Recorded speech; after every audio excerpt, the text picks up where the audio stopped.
Hello दोस्तों, स्वागत है आप सभी का आज क्लास में। तो आज आप लोग करने वाले हैं एक्सरसाइज 1.1 के क्वेश्चन नंबर दीर्घ उत्तरीय प्रश्न यानी कि लॉन्ग का answer type question number 15, 16 and 17 इसमें आपको कराने वाले हैं। इसके पहले एक वीडियो हम आपको बना के प्रोवाइड कर चुके हैं। यदि उनमें कोई भी डाउट हो तो कमेंट बॉक्स में पूछ लीजिएगा। चलिए करते हैं नेक्स्ट वीडियो।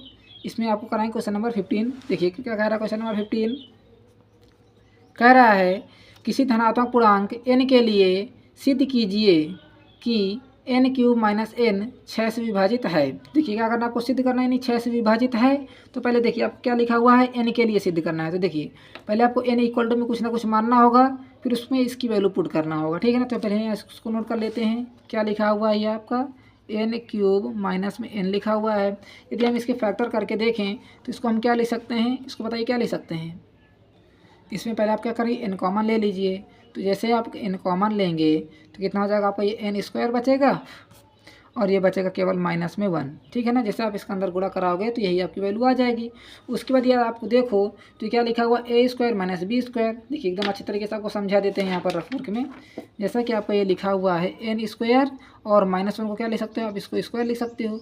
जब भी आपको मिल जाए a² माइनस में b² तो फार्मूला क्या होता है आपका, एक ब्रैकेट में a + b और एक ब्रैकेट में a - b। ये आपको फार्मूला होता है। तो बस इसी फार्मूले को इसमें लगा दीजिए। तो क्या लिख सकते हैं, इसको आप n+1 लिख सकते हैं और एक ब्रैकेट में n-1 लिख सकते हैं, ठीक है ना। जब आप इसको इस प्रकार करेंगे तब, ठीक है। तो इसके फैक्टर क्या निकल के आएंगे, इन दोनों फैक्टर क्या निकल के आएंगे, ये निकल के आएगा। तो इसको भी हम यहाँ इसके आगे नोट कर लेते हैं। इसको हम लिख सकते हैं, क्या लिख सकते हैं, n तो उसी प्रकार रहेगा। एक ब्रैकेट में लिखेंगे हम n+1 और दूसरे ब्रैकेट में क्या लिखेंगे n-1 लिख देंगे, ठीक है ना। अब इसको आपको असेंडिंग और डिसेंडिंग ऑर्डर नोट करना, तो हम छोटे से बड़े क्रम में नोट करेंगे। तो इसको हम क्या लिखेंगे, यहाँ से इसको हम लिखेंगे n-1 एक ब्रैकेट में, फिर n लिखेंगे और n+1 लिखेंगे। इस प्रकार आपको इसको नोट कर लेना है। ये आपका क्या हो जाएगा, सीक्वेंस में नोट हो जाएगा, ठीक है ना। जब आपको इस प्रकार सीक्वेंस में सारणी में नोट हो चुका है, अब देखिए सेकंड स्टेप क्या होगा, एकदम डिटेल समझिएगा। सभी क्वेश्चन इसी प्रकार आपका होगा, ठीक है ना। कह रहा है n के लिए सिद्ध कीजिए। क्या करना है, n के लिए सिद्ध करना है आपको। तो आप n इक्वल टू में कोई भी धनात्मक पूर्णांक मान लीजिए। तो यहाँ पे लिखेंगे, क्या लिखा हुआ है, किसी धनात्मक पूर्णांक n के लिए तो हमें लिखेंगे कोई धनात्मक पूर्णांक, कोई भी धनात्मक पूर्णांक n इक्वल टू में क्या लिखेंगे हम यहाँ से 6q तथा 6q + 1, ठीक है ना। हम ऐसा क्यों कह रहे हैं, देखिए हमारा क्योंकि 6 से भाज्य हो रहा है ना। तो देखिए हम यहाँ लिखेंगे 6q, क्यों हम मान रहे हैं, ठीक है ना। 6q + 1, 6q प्लस में 2, 6q प्लस में 3, कहाँ तक चलेगा अभी बताएंगे आपको, 6q प्लस में 4 और 6q प्लस में 5। अब देखिए आगे 6 तक क्यों नहीं चलेगा। अब देखो जैसे आपसे कह दिया जाए, क्या कह दिया जाए यहाँ समझिएगा। जैसे कह दिया जाए 2 का भाग आपको किस में देना है, 10 में देना है।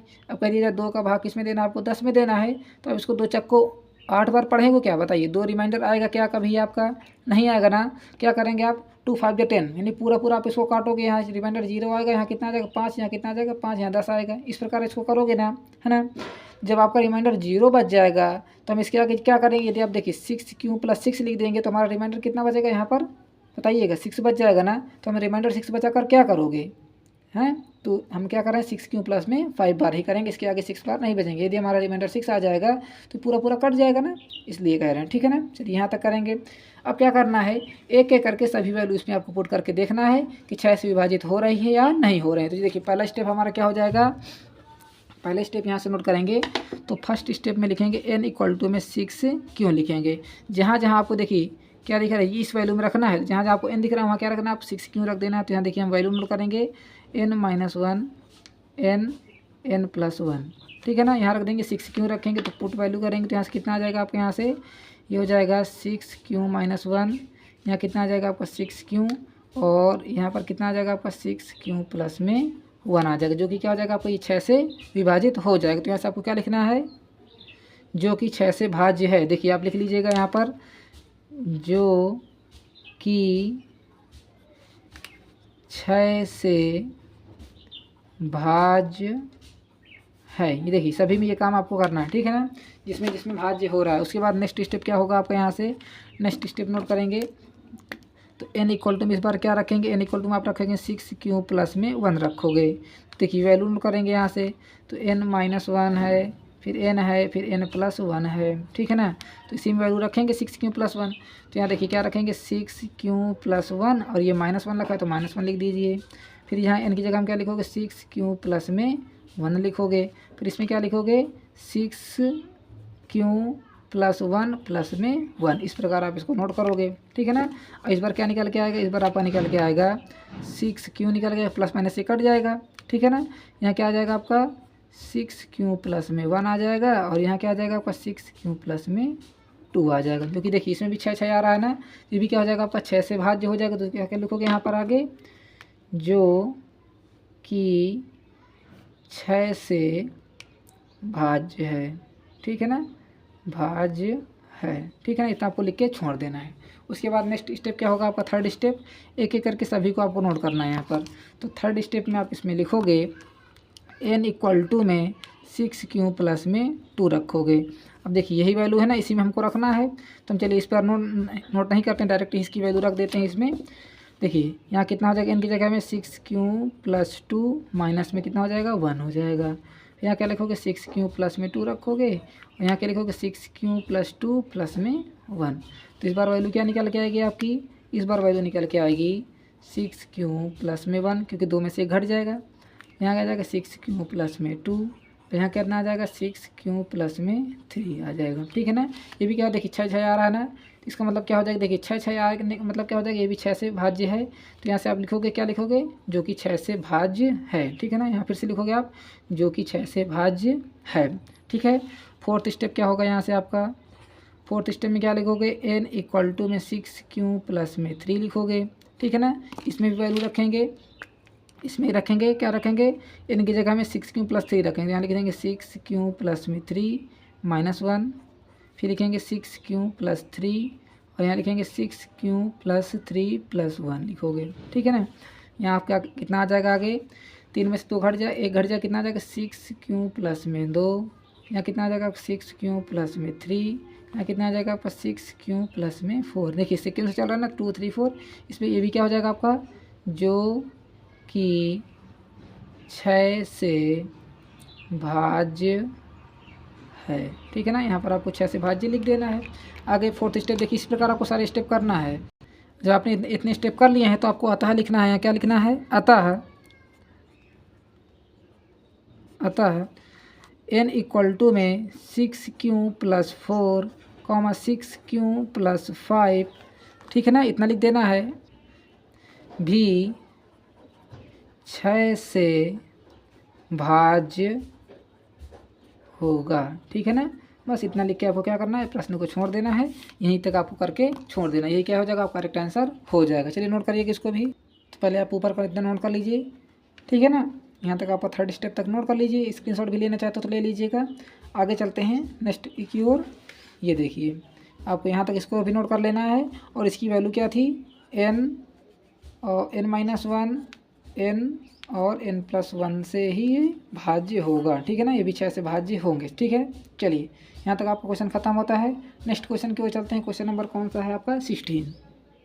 चलिए देखते हैं क्या कर रहा है। किसी पूर्णांक q के लिए सिद्ध कीजिए, देखिए q के लिए सिद्ध कीजिए कि किसी धनात्मक पूर्णांक का वर्ग, किसी धनात्मक पूर्णांक का, देखिए वर्ग की बात हो रही है यहाँ पर, वर्ग 5q+1 5q+4 के रूप का होता है, ठीक है ना। देखिए इसमें भी आपको सेम उसी प्रकार लेना पड़ेगा कुछ वैल्यू, ठीक है। चलिए नोट करते हैं इसको भी। तो हम यहाँ पर कोई भी धनात्मक पूर्णांक क्या ले लेते हैं, n ले लेते हैं। तो हम लिखते हैं, हम जानते हैं कि कोई भी धनात्मक पूर्णांक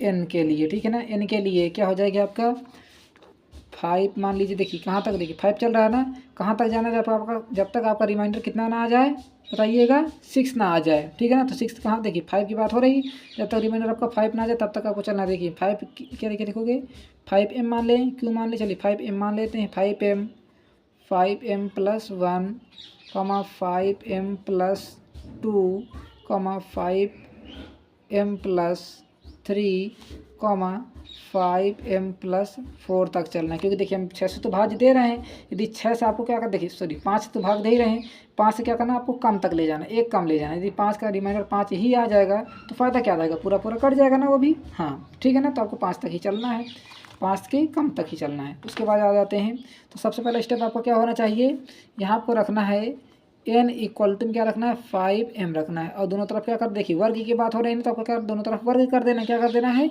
वर्ग कर देना है। तो जैसे आप दोनों तरफ क्या करोगे वर्ग करोगे तो कितना आ जाएगा आपको ये n स्क्वायर हो जाएगा, इक्वल टू में क्या हो जाएगा आपको ये 25 का m का होल स्क्वायर हो जाएगा। ठीक है ना, जैसे आपको क्या करोगे वर्ग करोगे, वर्ग दोनों तरफ करना है, क्या करना है वर्ग दोनों तरफ आपको करना है। ठीक है ना, देखिए जब आपका यहाँ से क्या हो जाएगा ये n स्क्वायर इक्वल टू में 25m स्क्वायर हो जाएगा। देखिए आपको अलग अलग करके लिखना है इसको। देखिए इसको हम क्या लिख सकते हैं 5 और 5m का होल स्क्वायर लिख सकते हैं। ठीक है ना, इतना लिख सकते हैं ना। तो आपको जो ये वैल्यू 5m का होल स्क्वायर है ना, इसको क्या मान लेना है क्यों मान लेना है, क्योंकि देखिए आपको 5 क्यों ही तो आ रहा है, तो हम इसको क्या मान लेंगे, यहाँ से हम लिखेंगे क्यों इक्वल टू में 5m का होल स्क्वायर लिख लेना है। तो यहाँ से आपके n स्क्वायर की वैल्यू कितनी आ जाएगी, n स्क्वायर की वैल्यू आ जाएगी यहाँ से 5 क्यों आ जाएगी। देखिए पहला तो सिद्ध हो गया, पहला सिद्ध हो गया ना, आपको सिद्ध करना था, देखिए पहला तो सिद्ध हो गया 5 क्यों आ रहा है। उसके बाद नेक्स्ट की ओर जाते हैं, सेकंड स्टेप क्या होगा आपका, यहाँ से सेकंड स्टेप होगा n इक्वल टू में क्या लिखोगे आप 5m प्लस में 1 लिखोगे। ठीक है ना, अब देखिए दोनों तरफ वर्ग करोगे, क्या करोगे दोनों तरफ का आपको क्या करना है, दोनों तरफ का करना है आपको वर्ग करना है। तो जैसे आप दोनों तरफ वर्ग करोगे कितना आ जाएगा आपका ये n स्क्वायर हो जाएगा इक्वल टू में 5m प्लस 1 का क्या कर देना आपको होल स्क्वायर करना है। तो कितना आ जाएगा आपका 25m स्क्वायर यानी कि 25m स्क्वायर प्लस 1 प्लस में 2 पंचे 10 m हो जाएगा। ये a प्लस b का होल स्क्वायर लगाना है। देखिए यहाँ क्या हमने किया है 2ab, नहीं समझ में आएगा समझिएगा, 2a की जगह हम क्या लिखा है 5m और b की जगह हम क्या लिखा है 1, तो ये 2 पंचे 10m हो जाएगा आपको। इस प्रकार हमने किया, ठीक है ना, यहाँ तक समझ में आ रहा है ना आपको। अब देखिए इसमें भी आपको कुछ कॉमन लेना है, क्या कॉमन लेना है 5 ही कॉमन ले लेना है। तो देखिए 5 जैसे आपको कॉमन लेगा तो क्या बचेगा, केवल आपका यहाँ से 5m स्क्वायर प्लस में 2, ये तो 1 अलग रहेगा, जिसको हम क्या करेंगे प्लस में 1 अलग लिख देंगे। यहाँ तक समझ में आई बात कि नहीं, बिल्कुल नहीं आई होगी फिर समझिएगा।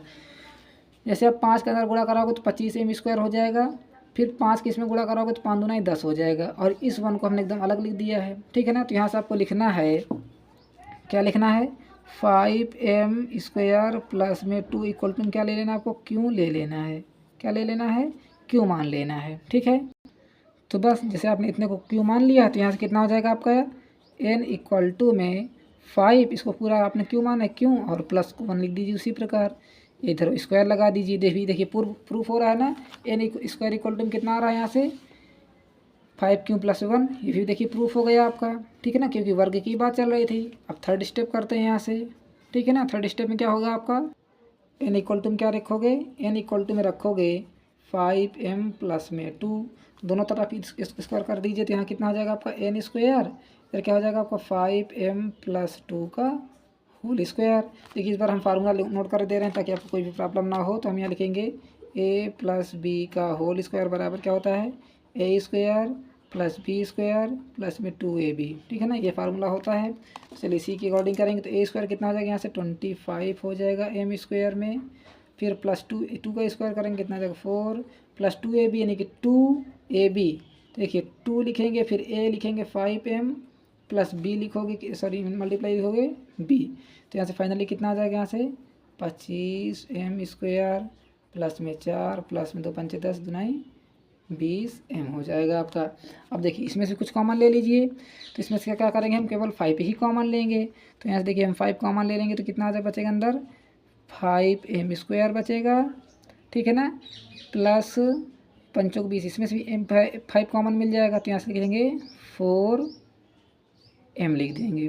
ठीक है ना, देखिए 4m हो गया, और क्या बचा केवल आपका ये 4 बचा है यहाँ पर। ठीक है ना, क्या बचा केवल यहाँ से देखिए 4 बचा है, जिसको हमने बाहर लिख दिया सेपरेट करके। यहाँ इतनी बात समझ में आ गई ना।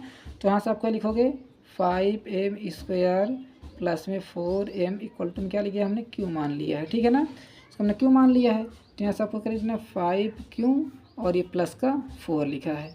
इधर क्या लिखा था एन स्क्वायर लिखा है, इसको भी लिख दीजिए। अब देखिए मैच करके देखिए, ये भी आ रहा है ना, एन वर्ग के बराबर कितना आ रहा है 5 क्यू प्लस में 4 आ रहा है, यहाँ तक बिल्कुल आ रहा है ना। चलिए यहाँ तक प्रूफ हो गया आपका। तो यहाँ पर यदि आपको इसके आगे भी करना चाहते हो तो कर लीजिएगा, क्योंकि हमारे देखिए 2 स्टेप अभी और बचे हुए हैं, तो आपको इसी प्रकार करना है, लिख देना है अतः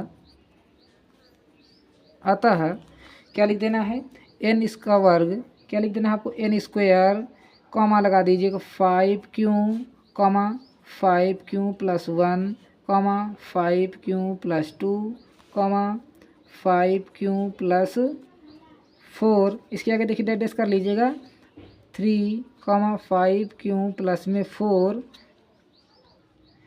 के रूप में होगा।